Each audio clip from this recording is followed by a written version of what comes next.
शर्मा बोलिए, आपकी बारी है। के शर्मा, अजीत पवार की तरफ से नवाब मलिक क्या कह रहे हैं? के शर्मा, ऐसा मानक जी, मैं तो अभी कांग्रेस के प्रवक्ता को सुन रहा था और मुझे के सिवा और कुछ नहीं आया। कांग्रेस की सोच मुसलमान से ऊपर नहीं जा सकती इस देश में, ये बात तो तय है। ये मुसलमान मुसलमान मुसलमान यही करते रह जाएंगे। और यह हरियाणा में भी यही किया था। वहां ना जवान चला, ना किसान चला, ना पहलवान चला, वहां चला तो मुसलमान इनका चला। तो ये मुसलमान कांग्रेस को मुबारक। कांग्रेस खुद कह चुकी है कि मैं मुसलमानों की हम पार्टी है। ये राहुल गांधी का बयान, ये भी इनको मुबारक।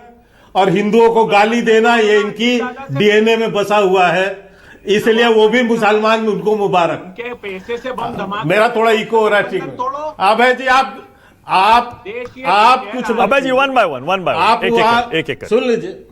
हाँ बोलिए। के जहां पर अमित भाई, थोड़ा इको हो रहा है, ठीक कराइए। हाँ, एको ठीक करवा रहा हूं मैं।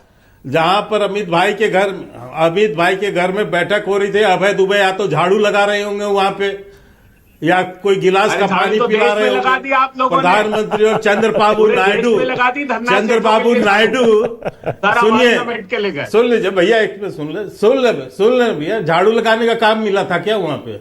आप लोगों ने चंद्रबाबू नायडू ऐसे मत बोलिए, नहीं, गलत है। नहीं, ऐसे पर्सनल मत करिए। नहीं, मैं तो झाड़ू वाला भी नहीं रखूंगा। पर्सनल इसलिए है सर, मेरी बात सुनिए, मानक जी सुन लीजिए, मेरी बात सुनिए।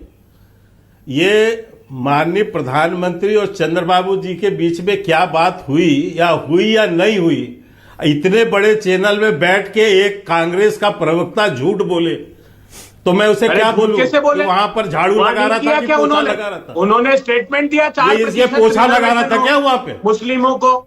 बताइए, गुजरात में दे रहे हैं 70 जातियों को, अब मिर्ची लग गई आपको। मानक जी मेरी बात, मानक जी सुन लीजिए। हाँ बोलिए। ऐसे बहस कराना है क्या आपको? हाँ, वो इको थोड़ा ठीक कराए। हाँ। इन्होंने कहा कि प्रधानमंत्री जी ने चंद्रबाबू जी के नायडू के कान में बोला, तो मैं इसलिए बोला कि वहां ये झाड़ू लगा रहे थे कि वहां पोछा लगा रहे थे, क्या कर रहे थे ये दो नेताओं के बीच में? ऐसे बयान देने से बचना चाहिए मानक जी, कि आप क्या बयान दे रहे। खैर, मैं उसमें नहीं जाना मुझे। मैं दूसरी बात कर रहा हूं, मैं आपके उस आंकड़े पर आता हूं। आपने अभी कहा कि 2024 का परिणाम ये था और 2019 का परिणाम ये था।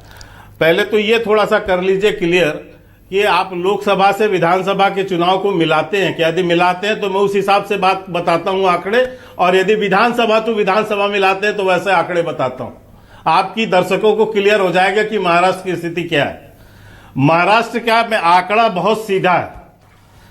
2014 में 27% वोट भाजपा के हैं और हमारे जितने भी विरोधी दल हैं सब हमसे लगभग 8% पीछे हैं।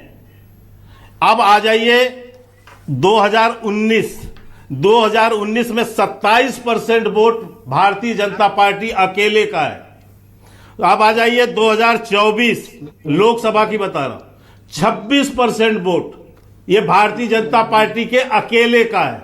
बाकी दलों का 10% पीछे वोट है, कांग्रेस से लेके किसी को मिला लीजिए। अब विधानसभा आ जाइए, 2014 में 27% वोट भारतीय जनता पार्टी का अकेले का है। 2019 में 25.76 लगभग 26% वोट भारतीय जनता पार्टी का अकेले का है। बाकी सब दल 10% पीछे हैं।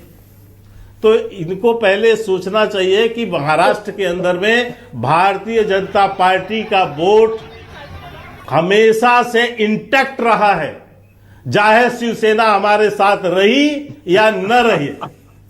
हमारा intact vote Bharatiya Janata party का 27% 26% बना रहा है। उस लेवल तक कोई पार्टी नहीं है वहां की, न कांग्रेस है, न शरद पवार की पार्टी है और न उद्धव की पार्टी।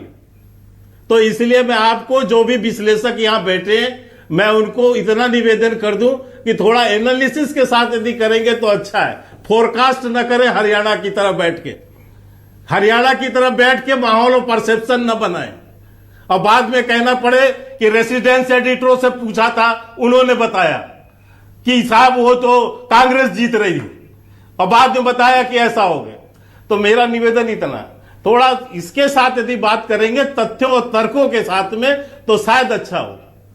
अब रही बात आप जिसकी बयान की बात कर रहे हैं, तो मैं इतना ही कहूंगा कि 2 साल से एक बयान और जिस पर आपके तमाम लोग बैठ के आपके चैनल में बहस करते थे, आज सरकार गिर जाएगी, कल सरकार गिर जाएगी, अजीत पवार परसों बाहर हो जाएंगे, रोज समुद्र का पानी लेके संजय राउत कसम खाते फिरते थे। पूरी सरकार चली, बहुत अच्छे से चली और लोगों के कयासों पे ये दिल्ली में एयर कंडीशन कमरे में बैठ के फोरकास्ट करने वालों के मुंह पे ताला लग गया। पर नवाब मलिक क्यों कह रहे हैं कि शर्मा ऐसी बात? कहना चाहता हूं, नहीं सुन लीजिए, ऐसे ही बयानों पर मैं कह रहा हूं सर, सुन लीजिए। ये जो बैठ के यहां पर जो फोरकास्ट करते हैं ना, इनसे मेरा निवेदन है, 2 साल से सरकार गिरा रहे थे ना, गिरी क्या सरकार? तो मैं इतना ही कहता हूं कि इस तरह के झूठे प्रोपोगंडा से बचिए। अरे नवाब मलिक का बयान है और अभी झूठा भी प्रोपेगेंडा, महाराष्ट्र के नवाब मलिक को चुनाव झूठा कह रहे हैं आप नवाब मलिक को झूठा कह रहे हैं तो मैं मान लेता हूं। हमारा गठबंधन, सुनिए, मेरी बात सुन लीजिए। हमारा गठबंधन जो है वो एनसीपी अजीत गुट से, और अजीत गुट के प्रमुख हैं अजीत पवार साहब।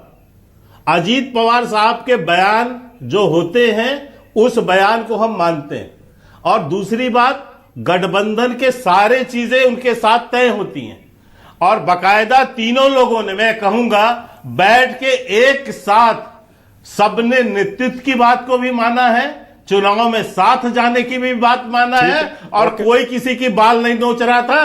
संजय राउत की तरह कोई बयान नहीं दे रहा था कि महाराष्ट्र के नेता अनपढ़ हैं, ये इनकी कोई वैल्यू नहीं है, हम दिल्ली बात करेंगे। ठीक है, तो ऐसे लोगों से बचिए, कम से कम। किशोर तिवारी, कृष्णा हेगड़े, पहले किशोर जी क्रिएट करके चुनाव को किशोर तिवारी।